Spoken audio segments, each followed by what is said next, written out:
Okay, so I feel like this is definitely about love, and I think that this is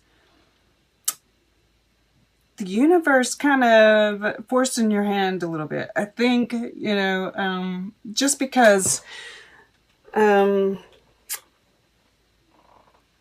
right here in the center we have Lacey Moon's daughter with the Six of Angels, Six of Swords, transition, and we have underneath it the fairy godmother and the moon, right? Illusion. And these are really like mimicking each other for me.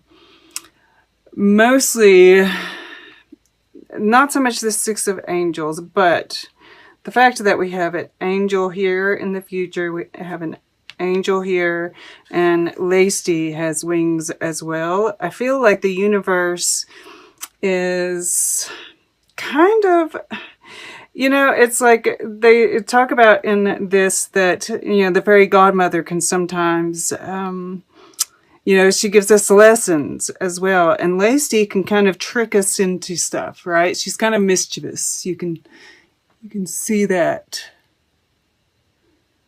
There's a mischievousness about her. So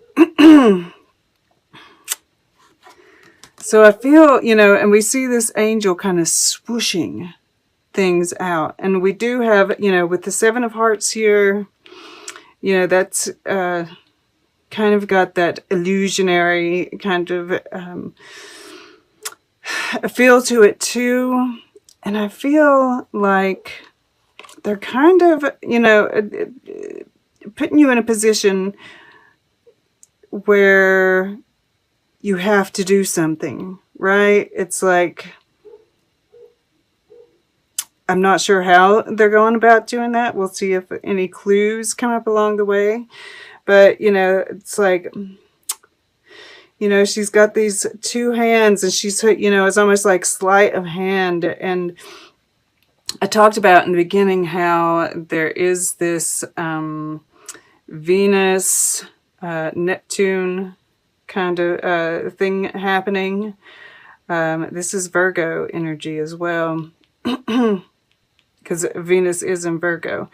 But there's this whole thing where we're going to feel like our dreams have been pulled out. The rug has been pulled out from under our dreams. And, this might be forcing your hand a little bit, right?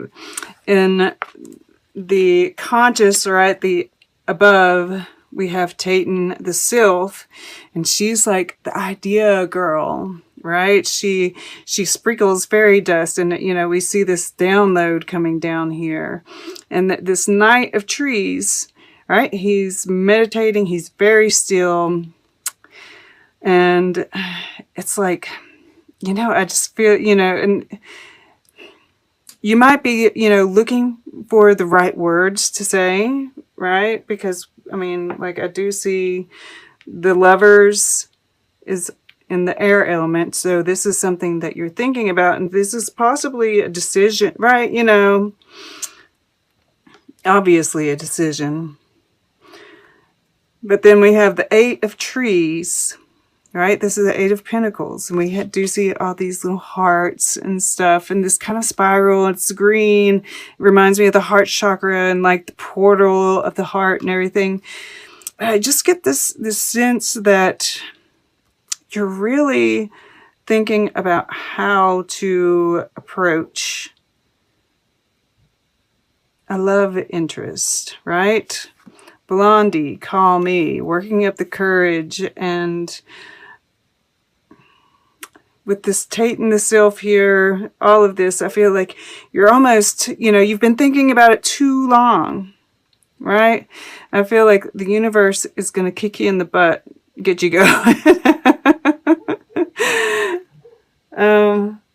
Because we do have, this is choices here too. We've got, okay, we'll get back to that because I do want to go back here to, hold on. You know, we have this King of Trees, the architect, in the past position. Once again, you know, this is a very grounded energy.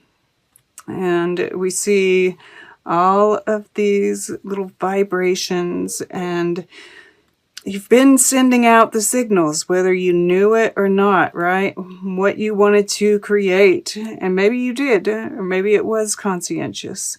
Either way, you sent out the vision. You sent, you know, you spoke the words. You're bringing into creation, right? We see these little swirls right here, right? What's happening here? And the angels and masters is sitting above it. And once again, you know, I'm kind of seeing this kind of download thing that's happening. And, you know, the angels and masters is usually around when our lives are in turmoil, right? Which I'd say for most of us, that is what we're kind of going through right now. It is a master number, 33, which adds up to 6. We have another 3 here. This adds up to an 11, another master number. 9, 3, 6, 9. That is a very magical number. Tesla's favorite number. So there's magic in this. There's real magic in this. And, you know, this is just helping. I feel like Spirit's just helping you kind of move through this and kind of make this little transition that just needs to be made to, you know, I'm even seeing this as like the breaking of a cycle, right? It's swirling round and round, you know, and maybe even this night of trees that you've been, you know, sitting still for just a little bit too long, and you've got to break out of the cycle. So, I mean, this very well, yeah, I do think that you have love on your mind, right? And this 3 of Hearts is... look at that. There's like another feminine figure underneath here. It's like, I feel like you're seeing this person everywhere you go, right? Everything reminds you of them. And there is like, you know, a joyousness when you think of them. And the Spirit's sending you the signals, right? That's part of this, you know, Tate and the Sylph, all of this. I feel like they're sending you signs everywhere you go to make you think of them. And this, you know, the 3 of Hearts is about coming together and celebrating. And this is union. So I feel like whether this is the person, right, that you're trying to work the courage up about, or soul family, you know, or just family, you are moving into a period of more social, right? We're being a little bit more social. We're talking, we're feeling joy, right? We're breaking out of this cycle. I also feel like with this moon card in the under, I love this. I think it's a beautiful, I wish that it didn't say illusion underneath, because, you know, yes, there might be some illusion that's associated with the moon card, but I tend, especially when it's in this position and touching all this purple, and I mean like this purple here, there's definitely intuition, right? And I feel like you are really in tune with it, right? We see this third eye here all lit up. And it's interesting. We have, you know, 7 here, 7 here. Which is that spirituality, right? And it is challenge, right? Spirit is challenging you. I feel like you're going to rise to the challenge. It is in the name of love. There's some shadowiness here.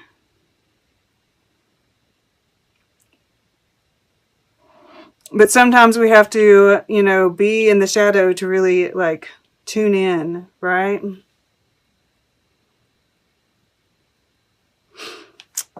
it's interesting, this, you know, is in the future. You're the Seven of Stars, faith in this case. But, you know, I think of the Seven of Wands in a traditional deck. And it comes after the Six of Wands, after victory, right? This is defending your position, defending your heart in this instance, right? It might be that one of the reasons that you've been hesitant is because there would be some backlash, right? Perhaps people talking. I mean, and we have Nine of Stars here at the bottom of the deck. And it's interesting that, you know, it's kind of similar to this face here that's touching, right? Perseverance. And once again, there's, you know, defending your choice, defending your right. Yeah, we got, wow, Five of Trees, limitation, which would be the Five of Pentacles, right? And then the Six of Stars, success. Underneath that is King of Stars, alchemist. Once again, that alchemy coming in. And this is like, yes, inner alchemy, absolutely. Yeah, this could definitely be talking about the inner work you've been doing as well. But, you know, I can't help but feel like this is very much about, you know, for some twin flame love. And that it's worth the fight, right? To move past those limitations. Yeah, underneath that, wow. Okay. Just going to go, we've got Eight of Stars, Surge, and I mean, just look at that beautiful imagery. Nine of Trees, refinement, and then the universe, expansion. So,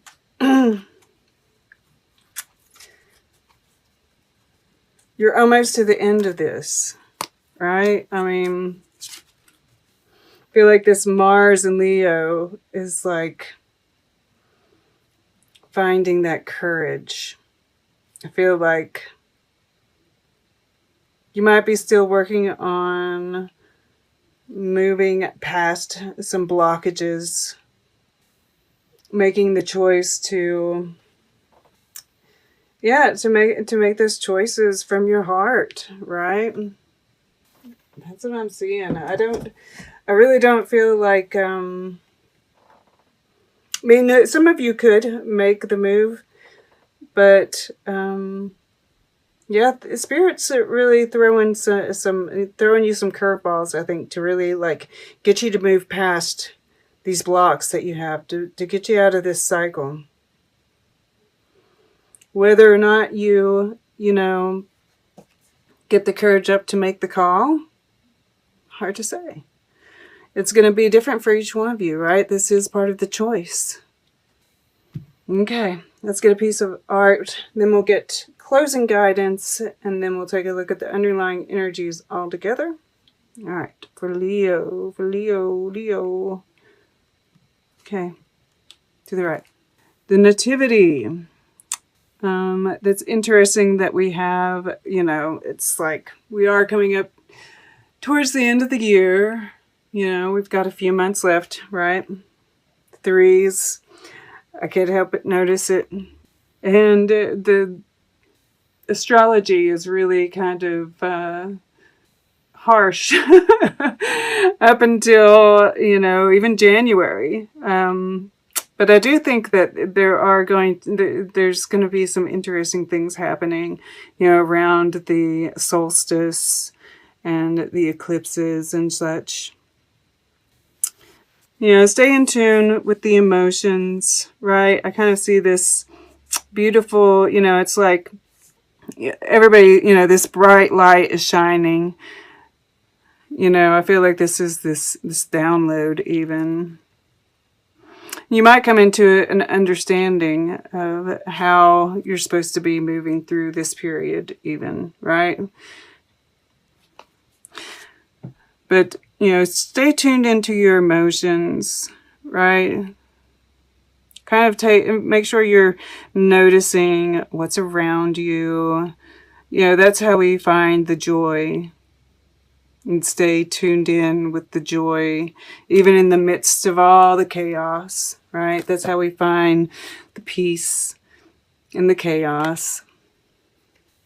And I feel like there's, you know, there's this newness that's happening, even, you know, this Christ consciousness, right? Rather than Christianity, Christ consciousness, right? Just holding that light in your heart, right? She's holding it, right? You know, it's like it's emanating from her heart, right? That love. It's too bright for some people, right? You know, I really feel like this is you kind of shining.